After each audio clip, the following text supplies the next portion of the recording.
I had learned to move quietly in places built for power. The courthouse was one of them. Every morning, before the lawyers arrived and before the benches filled with people who believed the room belonged to them, I pushed my cleaning cart through the long marble corridors. The floors were cold, even through my shoes. The walls smelled faintly of polish and old paper. Portraits of former judges lined the halls, all stern faces, all watching, all white. I never looked at them for long. At 6:10 a.m., courtroom 4B was empty except for me and the echo of my own footsteps.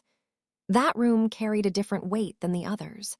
Federal cases, money, influence, decisions that followed people for the rest of their lives. I wiped the bench slowly, methodically, the way I did everything. Careful not to rush, careful not to draw attention. By 8:30, the room was full. Attorneys in tailored suits. Defendants sitting stiffly beside counsel. Observers filling the back rows. The low murmur of confidence and entitlement hummed through the air. I stayed near the aisle, finishing the last section of the front bench. Then the judge entered, Judge Malcolm Whitaker. Everyone stood. He moved with the ease of someone who had never doubted his authority. Tall, silver-haired, his robe fell perfectly into place as he sat.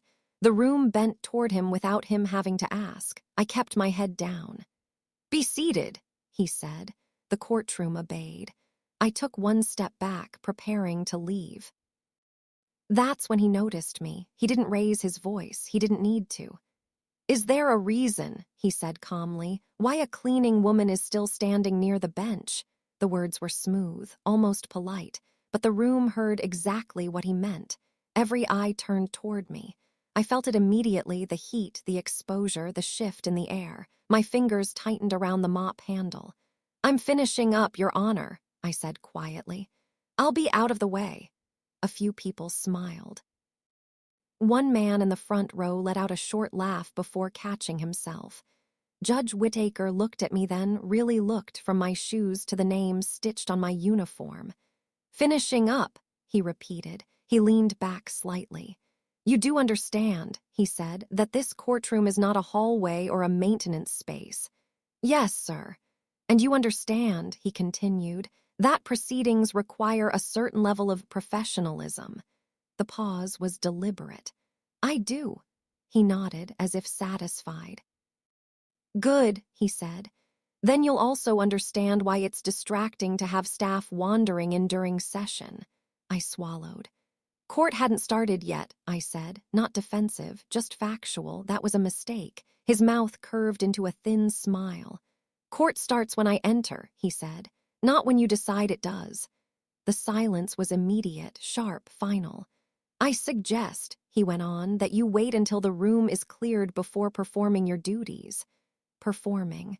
My face burned, but I nodded. "Yes, Your Honor." I turned toward the exit. Behind me, his voice followed, softer now, careless. "This is exactly why people should stay within the limits of their role." No one objected. No one spoke. That quiet hurt more than the words. I reached the doorway and stopped. Not because I wanted to challenge him, because something old had risen in my chest, something I had buried for years. I had not planned to speak. I had promised myself I never would again.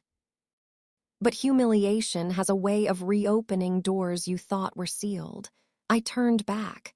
"Your Honor," I said. The room froze. He looked annoyed now, not threatened. "Yes," I met his eyes, and I said one sentence. The sentence I had carried with me for over 20 years. The sentence that changed everything. For a moment, I thought he hadn't heard me. Judge Whitaker was already reaching for the file in front of him, his attention drifting back to the business of the court, as if my voice were nothing more than background noise. That alone would have been easier to accept. But then he stopped. His hand paused mid-air. "Yes," he said without looking up. "What is it now?" I didn't raise my voice. I didn't step forward. I simply said the sentence the way it had lived inside me for years.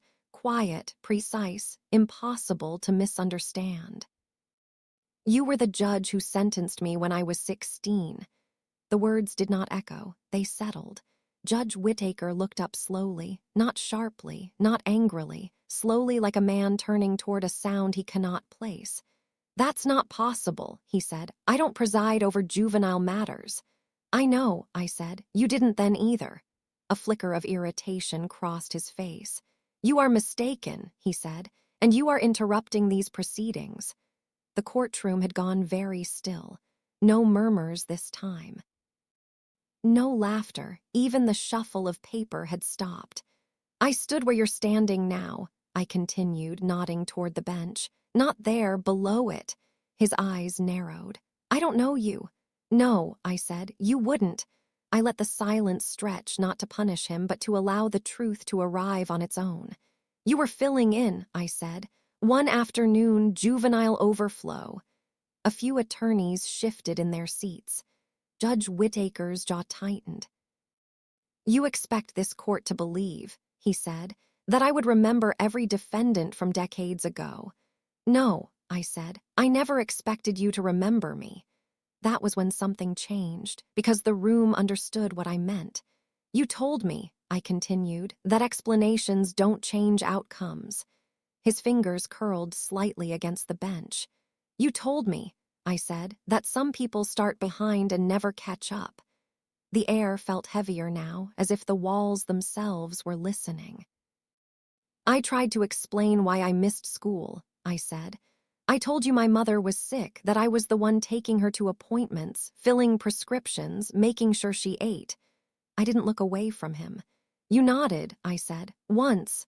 A woman in the gallery inhaled sharply. And then you said, I continued, this court can't pause for personal hardship. Judge Whittaker's face had gone pale. I don't recall that, he said, but his voice lacked conviction. I do, I said. Because I repeated it to myself for years. The courtroom was no longer frozen. It was listening. You ordered me into a diversion program, I said. Then probation, then placement. I paused. And when I asked what would happen if I failed, I said, you said, then you'll learn how systems work. His hand moved, then stopped.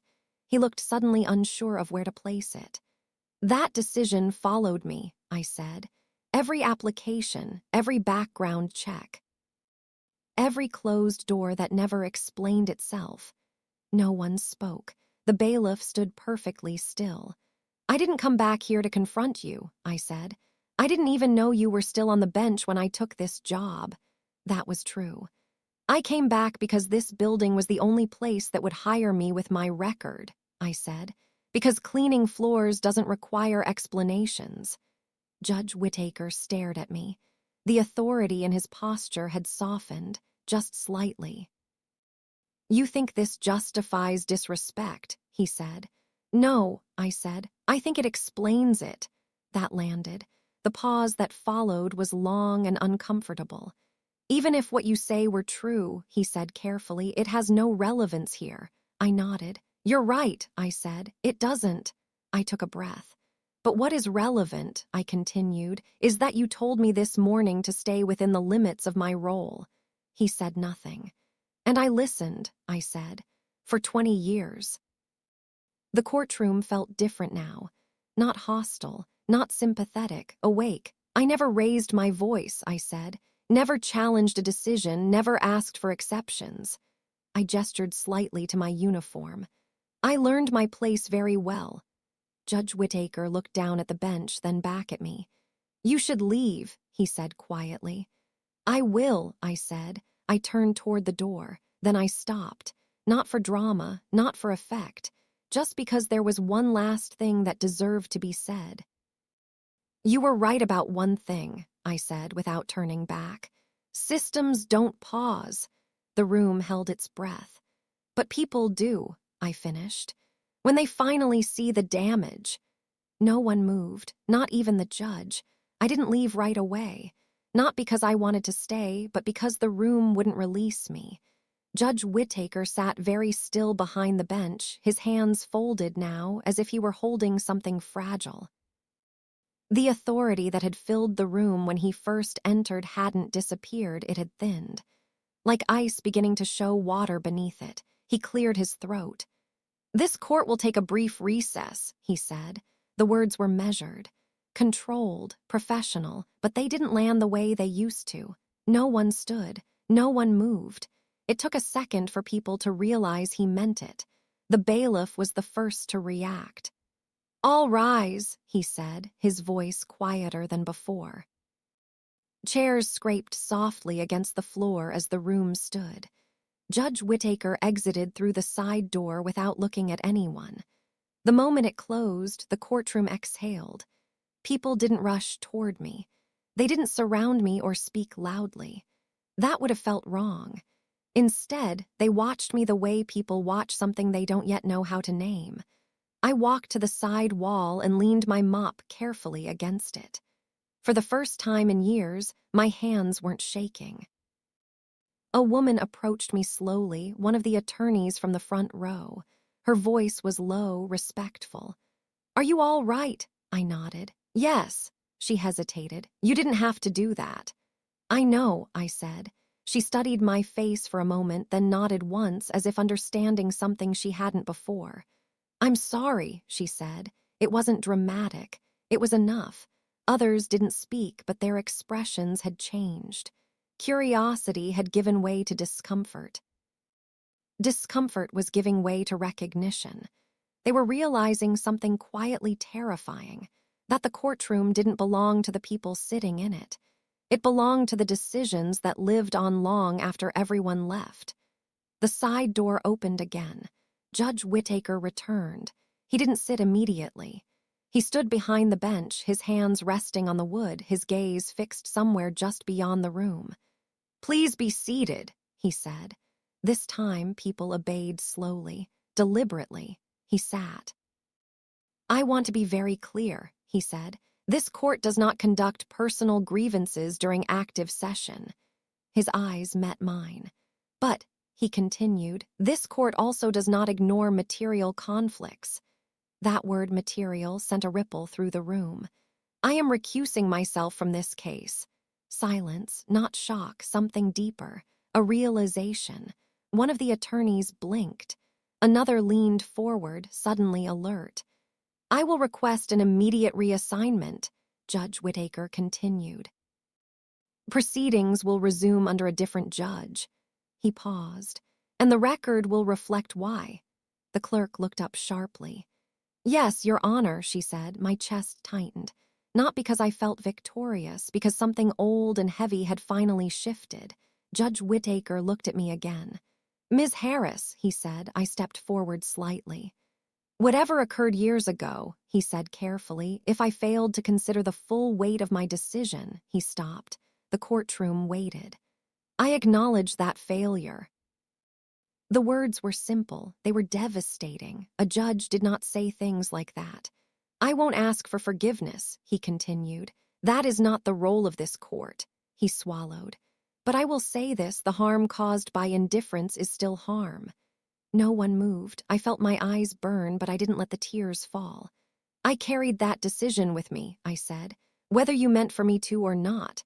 He nodded once. "I see that now." That was all. No apology would have undone the years. But acknowledgement changes the shape of truth. Judge Whittaker struck the gavel lightly. "This session is adjourned." People stood again. This time no one rushed out. As the room emptied, the clerk approached me. "You should know," she said quietly, "the record from juvenile court is sealed but not erased." I met her eyes. "Yes," I said, "I know." She hesitated. "If you wanted to request a review—" "I don't," I said. She seemed surprised. "I don't need it reopened," I said. "I needed it seen." She nodded slowly. When the courtroom was nearly empty, Judge Whittaker stood once more. He stepped down from the bench. That alone felt unreal. Up close, he looked older, smaller. "I don't expect you to accept this," he said, "but I am sorry." I studied his face. "I don't need you to be sorry," I said. "I needed you to listen." He nodded. "I did today." I picked up my mop. I walked toward the exit. Behind me, I heard him say something I had never heard in that room before. "Ms. Harris." I turned. "Thank you," he said. I held his gaze for a moment, then I left. The courthouse didn't change after that day. The floors were still cold in the mornings. The portraits still lined the walls, their eyes fixed forward, unchanged. The security guards still waved me through without really seeing me, but I had changed. And once you change, even the most familiar places feel different. The next morning, I arrived at 6:10 a.m. like always. Same uniform, same cart, same name stitched over my heart. But as I pushed my mop down the hallway toward courtroom 4B, I noticed something small. The door was closed. It was never closed that early. I stood there for a moment, listening. There were voices inside, low, serious, not the easy confidence I was used to hearing. This time, the room sounded careful. I turned away and continued my work. That day passed quietly. No one stopped me. No one spoke about what had happened. Power doesn't like to acknowledge moments that expose it. It prefers to pretend they never occurred. But silence has a way of carrying things further than noise. By the end of the week, people knew, not because of gossip, but because the court calendar changed. Judge Whittaker's name disappeared from certain cases. Another judge's name appeared in its place. Attorneys whispered in hallways. Clerks spoke more softly. And when they looked at me, they looked longer, not with pity, with recognition. A few days later, the woman from the front row, the attorney, found me in the hallway. "I wanted you to have this," she said, handing me an envelope. Inside was a copy of an old juvenile court record. Sealed, yellowed, real. "You don't owe anyone an explanation," she said. "But if you ever want one acknowledged, it matters." I thanked her. I didn't open the envelope that day. Some truths don't need to be relived to be valid. A month passed, then another. Life didn't suddenly become easier. I still worked long hours.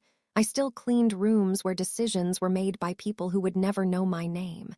But something subtle had shifted. People listened more carefully. One morning, a young public defender stopped me as I finished wiping the bench. "Ms. Harris," he said, "could I ask you something?" "Yes," I said. "How do you stay standing?" he asked, "in rooms that weren't built for you?" I thought about it. "I remember," I said, "that rooms change, even if the walls don't." He nodded. Weeks later, I received a letter, not from Judge Whittaker, from the court administration. They were conducting a review, not of him alone, of patterns, of decisions, of how certain outcomes repeated themselves without anyone asking why. They didn't say my name. They didn't have to. The day I learned Judge Whittaker retired early, I felt nothing at first.